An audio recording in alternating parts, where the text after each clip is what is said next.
अस्सलाम वालेकुम। बात करेंगे एच पाइलोरी इन्फेक्शन के बारे में। एच पाइलोरी इन्फेक्शन को हम आम अल्फाज में मैदे के जरासीम को भी कहते हैं।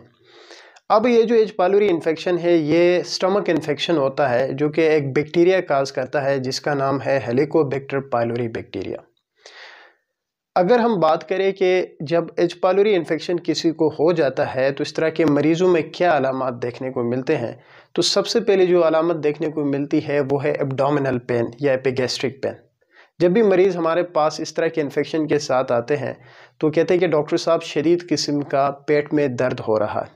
और याद रखिए कि इसमें जो पेन होता है वो बर्निंग पेन होता है। जब भी हम पेन को डिस्क्राइब करते हैं तो पेन बहुत सारे टाइप्स का होता है। कोई एक बर्निंग होता है, स्टेबिंग होता है, थ्रोबिंग होता है। लेकिन जो एच पाइलोरी इन्फेक्शन है, जो मैदे के जरासीम वाला इन्फेक्शन है, उसमें बर्निंग एब्डोमिनल पेन होता है। तो पहली प्रेजेंटेशन ये होती।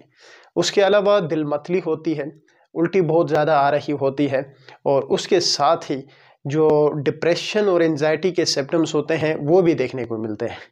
तो ये बात गलत नहीं है कि आम हम डेली लाइफ में ये देखते हैं और सुनते हैं कि जी मैदे की जरासीम की वजह से जो है वो दिमागी अलामात देखने को मिलते हैं।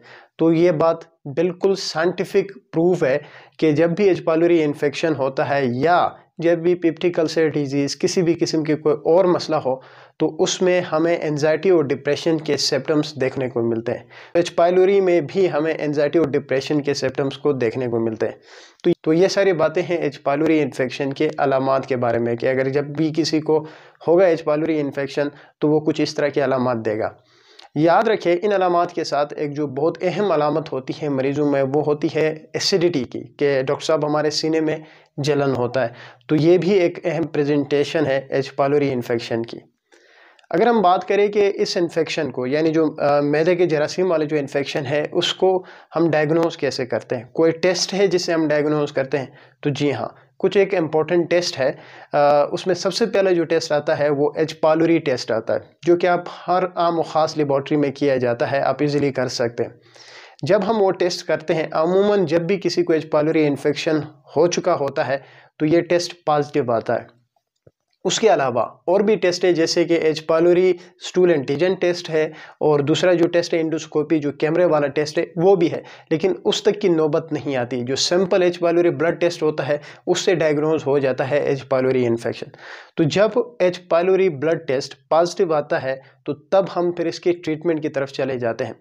और इसकी ट्रीटमेंट की जब भी बात आती है तो एक ही वर्ड आता है एच पाइलोरी इरेडिकेशन थेरेपी, यानी इसमें एक थेरेपी होती है वो देनी होती है। तो जो एच पाइलोरी इरेडिकेशन थेरेपी है वो दो तरह की होती है, एक को हम ट्रिपल थेरेपी बोलते हैं और दूसरी जो किस्म है उसको हम क्वाड्रपल थेरेपी बोलते हैं। Triple means 3, quadruple means 4। Triple से मुराद ये है कि कोई एक 3 दवाई इस्तेमाल होंगी ट्रिपल थेरेपी में और क्वाड्रपल से मुराद ये है कि कोई एक 4 दवाइयाँ इस्तेमाल होंगी। बात करते हैं ट्रिपल थेरेपी जो कि बहुत ज़्यादा यूज़ होती है। याद रखें जब भी एच पाइलोरी पॉजिटिव आ जाए, एच पाइलोरी इन्फेक्शन हो किसी को, तो चाहे ट्रिपल थेरेपी आप किसी पेशेंट को दें या क्वाड्रपल थेरेपी दें, याद रखें कि ये जो ट्रीटमेंट की ड्यूरेशन होती है वो 14 दिन से लेकर 21 दिनों की होती है। कहने का मकसद ये है कि अगर किसी के मैदे में जरासीम का जो टेस्ट पॉजिटिव आए तो उसमें या तो 14 दिन का इलाज किया जाता है या 21 दिन का इलाज किया जाता है, उससे ज़्यादा नहीं किया जाता। बात करते हैं ट्रिपल थेरेपी की। तो ट्रिपल थेरेपी को हम फर्दर डिवाइड करते हैं 2 टाइप्स में। एक को हम बोलते हैं स्टैंडर्ड ट्रिपल थेरेपी और दूसरी होती है लियोफ्लॉक्सासिन बेस्ड ट्रिपल थेरेपी।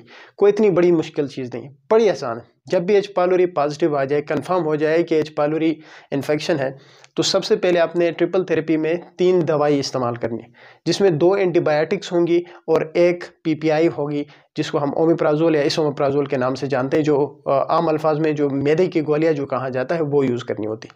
अब एंटीबायोटिक्स कौन कौन सी होती है, तो एंटीबायोटिक्स में सबसे कॉमन जो यूज़ होती है वो क्लेरिथ्रोमाइसिन। अब क्लेरिथ्रोमाइसिन जो है वो 500 mg में भी आती है, 500 मिलीग्राम में भी आती है और 250 मिलीग्राम में भी आती है। लेकिन एच पाइलोरी इन्फेक्शन में जो 500 मिलीग्राम वाली स्ट्रेंथ है वो ज़्यादा इफेक्टिव है एज़ कम्पेयर टू 250 वाली। तो सबसे पहले जो एंटीबायोटिक हम इस्तेमाल करते हैं एच पाइलोरी इन्फेक्शन में वो क्लेरिथ्रोमाइसिन है 500 मिलीग्राम की। क्लेरिथ्रोमाइसिन आपको क्लेरिसिड के नाम से इजीली मार्केट में मिलेगी या फिर क्लेरिटिक के नाम से इजीली मार्केट में मिलती है। तो सबसे पहले एंटीबायोटिक ये आ गई। दूसरी एंटीबायोटिक जो हम इस्तेमाल करते हैं वो एमॉक्सिसिलिन है, जो एम्पिक्लाक्स या कैलामॉक्स के नाम से हम जानते हैं। तो एमॉक्सिसिलिन जो है वो 1 ग्राम इस्तेमाल की जाती है इसमें। और तीसरी जो चीज़ है, ये तो 2 एंटीबायोटिक है, और तीसरी है प्रोटॉन पंप इनहिबिटर्स, जो कि हम मैदे की गोलियाँ जिनको कहते हैं, मैदे की कैप्सूल जिनको कहते हैं, उसमें है हमारे पास ओमिप्राजोल या इसोमिप्राजोल। अगर ओमिप्राजोल की बात करें तो बहुत ज़्यादा इजीली मार्केट में मिलती है राइजिक के नाम से या ओमिजोल के नाम से या टिफ के नाम से, इसोमिप्राजोल। तो ये जो है ये ट्रिपल थेरेपी है, जो कि स्टैंडर्ड ट्रिपल थेरेपी। तो जब भी एच पायलोरी पॉजिटिव आए, आपने पेशेंट को क्लेरिथ्रोमाइसिन 500 मिलीग्राम दिन में 2 दफ़ा, एमॉक्सिसिलिन 1 ग्राम दिन में 2 दफ़ा, और जो ओमिप्राजोल या राइजिक वगैरह जो है वो आपने 1 गोली सुबह नाश्ते से पहले इस्तेमाल करनी होती। ये है standard triple therapy.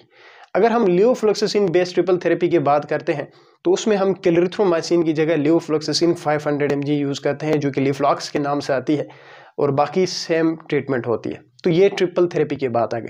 Quadruple therapy जिसमें आपने 4 दवाई इस्तेमाल करनी है, जिसमें ऊपर जो हमने ट्रिपल थेरेपी में बात की है उससे सारी चीज़ें डिफरेंट है। अब यहाँ पे अपने पहले जो क्वाड्रुपल थेरेपी है उसमें एक तो होती है बिस्मथ बेस्ड क्वाड्रुपल थेरेपी और दूसरी non bismuth based quadruple therapy.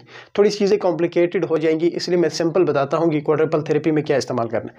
Quadruple therapy में आपने जो एंटीबायोटिक्स हैं वो आपने यूज़ करनी है नंबर 1 पे मेट्रोनिडाजोल, दूसरी टेट्रासाइक्लिन, तीसरी जो है बिस्मथ, और चौथी जो चीज़ आपने इस्तेमाल करनी है वो पीपीआईज, दैट इज़ ओमिप्राजोल या इसोमिप्राजोल। ये क्वाड्रुपल थेरेपी है। 4 दवाइयाँ इस्तेमाल हो गई, टेट्रासाइक्लिन, मेट्रोनिडाजोल, ओमिप्राजोल और बिस्मथ। ये है क्वाड्रुपल थेरेपी। तो इस तरह से कुछ इस तरीके से जो है वो एच पायलोरी इन्फेक्शन को ट्रीट किया जाता है। एक ट्रिपल थेरेपी जिसमें 3 दवाई इस्तेमाल होंगी, 2 एंटीबायोटिक और 1 प्रोटॉन पंप इनहिबिटर, और दूसरी क्वाड्रुपल थेरेपी है जिसमें 2 एंटीबायोटिक यूज़ हो रही है, 1 पीपीआई यूज़ हो रही है और साथ एक बिस्मथ यूज़ हो रहा है। तो कुछ इस तरह से हम एच पायलोरी इन्फेक्शन का इलाज कर रहे होते हैं। एक छोटी सी वीडियो थी अबाउट एच पायलोरी इन्फेक्शन। उम्मीद है वीडियो आप लोग को अच्छी लगेगी। Thank you.